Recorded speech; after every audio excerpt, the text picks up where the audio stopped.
तौर पर एहतियाती कदम उठाए गए, क्योंकि यहीं से नारायणी नदी का पानी जो है वो गंडक बराज होते हुए बिहार की सीमा में प्रवेश करता है। आनंद, राहत की बात जरूर कि जलस्तर अब धीरे धीरे सामान्य की तरफ पहुंच गया है। लोगों को बहुत ज्यादा पैनिक होने की जरूरत नहीं है, लेकिन एहतियात अब भी उतनी ही जरूरी। क्या जो निचले इलाकों को में रहने वाले लोगों को एहतियाती तौर पर शिफ्ट किया गया था, क्या वो वापस एक बार लौटने लगे हैं अपने क्षेत्र? नहीं, देखिए, जब तक की स्थिति पूरी तरीके से सामान्य नहीं हो जाती है, नेपाल से जो बिहार सरकार के पास पूरी सूचनाएं नहीं आ जाती हैं, तब तक जो भी एहतियातन कदम उठाए जा रहे हैं वो उठाए जाएंगे, क्योंकि अभी स्थिति नियंत्रण में है। लेकिन जैसे कि मैंने आपको बताया कि नेपाल में अगर फिर से ऐसी परिस्थिति हो जाती है तो फिर बिहार पे भी इसका असर पड़ने की संभावना है। लेकिन फिलहाल स्थिति नियंत्रण में, पैनिक की स्थिति नहीं है। लेकिन प्रशासन के लोग लगातार स्थिति पर निगरानी रखे हुए हैं। जैसे कि मेरी बातचीत हुई कुछ देर पहले, स्थिति पे लगातार निगरानी रखी जा रही है, और जब स्थिति पूरी तरीके से सामान्य हो जाएगी उसके बाद लोगों को अपने घर जाने का, जहां पर भी कम्युनिटी किचन चलाया जा रहा है, मुन्ना आप दे देंगे इसे भी कम्युनिटी।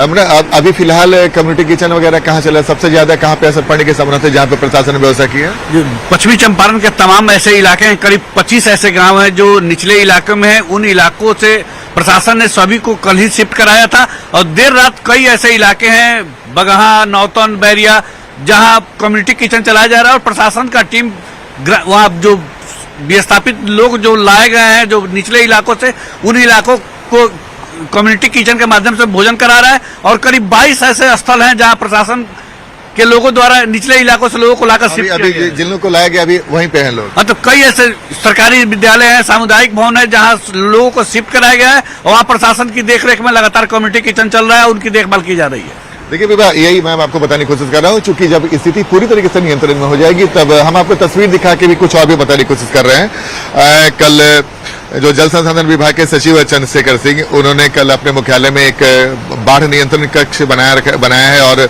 लगातार वहां दौरा करके समीक्षा कर रहे थे। और उन्होंने जो महत्वपूर्ण निर्देश जारी किए वो बेहद महत्वपूर्ण हो जाता है जानना, चूंकि उन्होंने कहा कि वाल्मीकि नगर गंडक बराज के सभी 36 फाटक खोल दिए गए हैं, जो हम आपको तस्वीर दिखा रहे हैं। इसके अलावा बराज पर मुख्यालय से अधीक्षण अभियंता के नेतृत्व में तकनीकी दल भेजा गया है, यानी कि जो इंजीनियर जो अधीक्षण अभियंता है उनके नेतृत्व में एक तकनीकी दल भेजा है जो लगातार स्थिति पर निगरानी करेगा। बराज के साथ साथ वैसे तटबंधों पर भी निगरानी रखी जाएगी जो तटबंध इस इलाकों से होकर गुजरते हैं।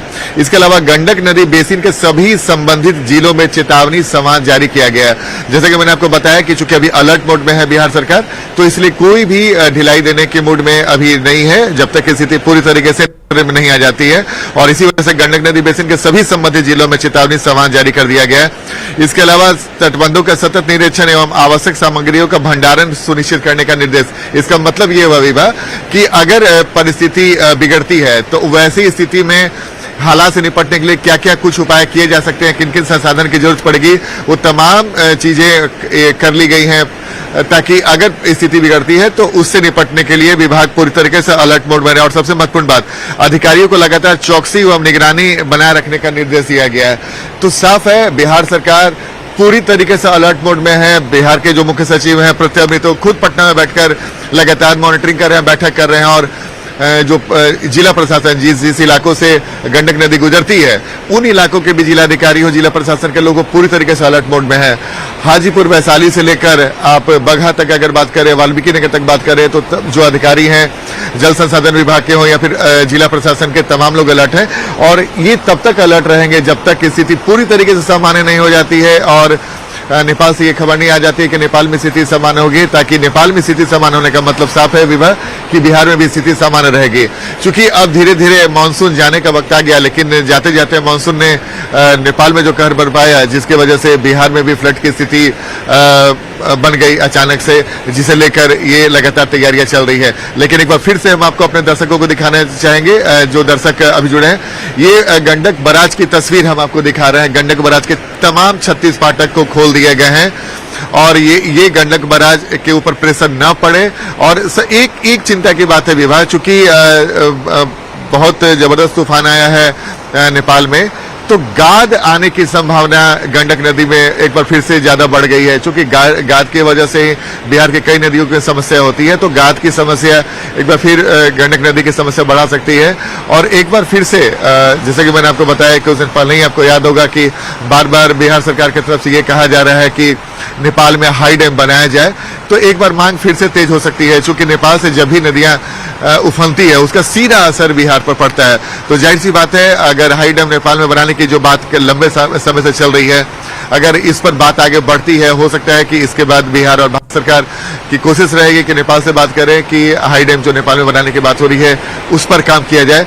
हाई डैम बनता है तो निश्चित तौर पर बिहार में बाढ़ से खतरा कम होगा, लेकिन फिलहाल वो बात की है। लेकिन फिलहाल जो मैं आपको बता रहा हूँ, गाद की समस्या गंडक नदी में बढ़ सकती है, क्योंकि इस वक्त जो नदी का कलर आप देख सकते हैं, आपको अंदाजा लग जाएगा, पीलापन, पूरी तरीके से गंडक नदी का पानी पीलापन ऐसा दिख रहा है। अमूमन हम लोग दूसरे समय आते हैं तो यह पानी काफी साफ होता है, जब खासकर आप नेपाल साइड अप स्ट्रीम की तरफ अगर आप रहें विवाद, तो वहां पे पानी साफ कलर नजर आता है। लेकिन इस वक्त फिलहाल पानी के कलर को आप देख के समझ सकते हैं। तो जैसी बात है, फिलहाल अपडेट यही है कि फिलहाल स्थिति नियंत्रण में दिख रही है। 88,305 क्यूसेक पानी सुबह 6 बजे डिस्चार्ज किया गया था, जो अमूमन सामान्य माना जाता है, और अभी खतरे के निशान से नीचे बढ़ रहा है।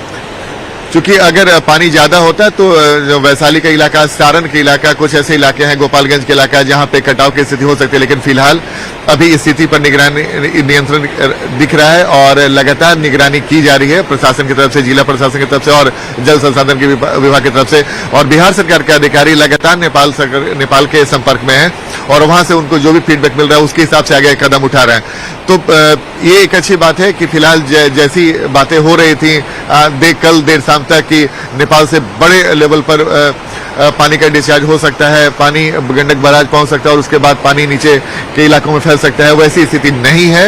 एक बार फिर से हम अपने दर्शकों को बताने की कोशिश कर रहे हैं कि पैनिक की स्थिति नहीं है, फिलहाल स्थिति नियंत्रण में है। और जो आपको तस्वीर हम आपको दिखा रहे हैं गंडक नदी, इस वक्त जो तस्वीर आप नेपाल साइड में देख रहे हैं तो नारायणी नदी, त्रिशूली नदी के तस्वीर देख रहे हैं, और जैसे ही गंडक बराज के को पानी क्रॉस करता है वो गंडक नदी में तब्दील हो जाता है। तो जाहिर सी बात है, एक बार फिर से वो तस्वीर देखिए, जिन पहाड़ों के बीच से आप गंडक नदी के पानी को आते देख रहे हैं, और वही उसी इलाके, नेपाल के इलाके से गंडक नदी का पानी यहाँ पर आने के बारे में चर्चा इस बात को लेकर थी कि ज्यादा पानी आ सकता है जिसका असर बिहार पे पड़ सकता है। लेकिन फिलहाल वो तस्वीर आप देखिए, धीरे धीरे सामान्य, ये राहत नेपाल में भी हो और ये राहत बिहार में भी ऐसे ही बरकरार रहे, ताकि लोग अब चैन की नींद सो पाएं। क्योंकि ये जो हालात थे कल तक लोगों को डरा रहे थे, परेशान कर रहे थे, लेकिन इस वक्त भी एहतियाती कदम जो निचले इलाके में रहने वाले लोग हैं उन्हें जरूर उठाना चाहिए, जब तक किसी तरह की जानकारी